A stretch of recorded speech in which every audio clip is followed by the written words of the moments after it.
नाही मला ना आपल्या इकडचं मंदिरांचं एक गोष्ट काय आवडते ना, म्हणजे आपल्या भारतातल्या सगळ्या मंदिरांची, की मंदिरं एवढ्या सुंदर जागी सगळी आहेत ना.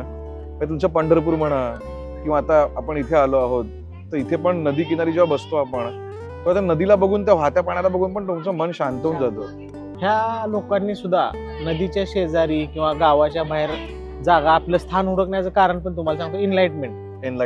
गर्दीच्या ठिकाणी इनलाइनमेंट तुम्हाला होऊ होणार शकत ना. आता नाही. आपण इथं बसलो थोडा वेळ झाला आपल्याला सुद्धा आतून किती शांत वाटते. बरोबर. आता इतक्या गर्दीत इतकी शांतता वाटते, त्या काळात तर कसं हो, असेल. खरंय. आणि मला दुसरी गोष्ट, दत्त मंदिराची सर्वात दुसरी गोष्ट काय आवडते माहितीये, की इथे कुत्र्यांना जी मुभा मिळालेली असते ना, की सगळीकडे छान असे कुत्रे झोपलेले असतात आरामात. आणि मला स्वतःला कुत्रे खूप आवडतात, त्यामुळे ते जे बघतो ना मी, की प्राण्यांना पण किती इथे प्रेमाने ट्रीटमेंट दिली जाते. दत्त महाराजांचं तेच एक वैशिष्ट्य आहे ना, भूतदया. सगळ्यांवर दया कृपा आहे त्यांची, सगळ्यांवर. हो. कुत्रे म्हणून कुत्रीच नाही, म्हणजे हो. कुत्रा म्हणजे श्वान हा एक शेवटचा झाला आपल्या मानव आता हो. समाजात बघायला गेले तर. त्याला सुद्धा तिथं स्थान आहे स्थान म्हणल्यानंतर आहे, हो. मानवाला किती स्थान असेल त्यांच्याजवळ. नाही, खरंच.